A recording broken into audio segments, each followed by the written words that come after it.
Goeiedag, ek groet jou in die kosbare naam van Jesus Christus.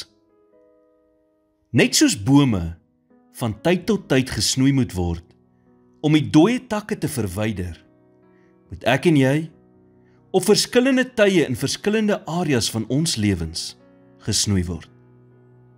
Jesus sê in Johannes 15 vers 1 en 2, ek is die ware wynstok en my Vader is die landbouer. Elke loot wat in my nie vrug dra nie, neem hy weg.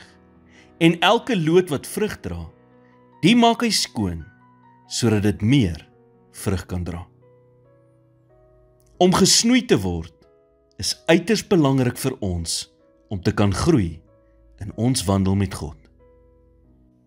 Jy sien, van tyd tot tyd moet ons lewens evalueer en God vra om ons te wys of daar dinge in ons lewens is wat afgesny moet word, omdat dit my verhouding met hom belemmer.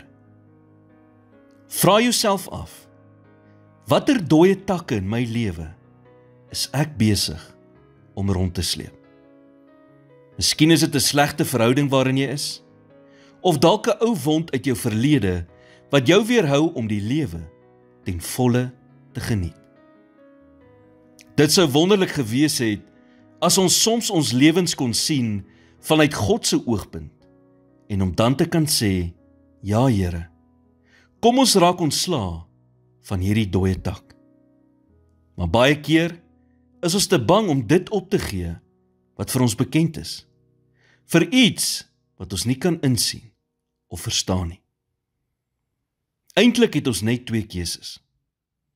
Of jy kan probeer om daardie dooie goed elke dag saam met jou rond te sleep, of jy kan deur tydelike ongemak gaan, deur God toe te laat om dit te snoei. En God se gunsteling snoeisker is sy woord, wat skerper is as enige tweesnydende swaard. Terwyl jy God se woord lees, sny hy die slegte weg, sodat dit nie die goeie belemmer nie. En dan snoei hy weer die goeie, sodat dit nie die beste belemmer nie. Wanneer ons onsself totaal en al oorgee aan God se snoeiproses, sal hy sy beste vir ons gee. Dit is dalk nie wat ons op daai oomblik wil hê nie, maar dit sal presies wees wat ons nodig het en groter as enige iets waarvoor ons kon vra. Here, vandag eer ek U as die landbouer in my lewe. Dankie vir dit wat U wegsny, wat skadelik of onvrugbaar is in my lewe. Ek kies vandag om U gedurende hierdie proses te vertrou, sodat ek meer vrug kan dra in my lewe. In Jesus naam bid ek dit. Amen.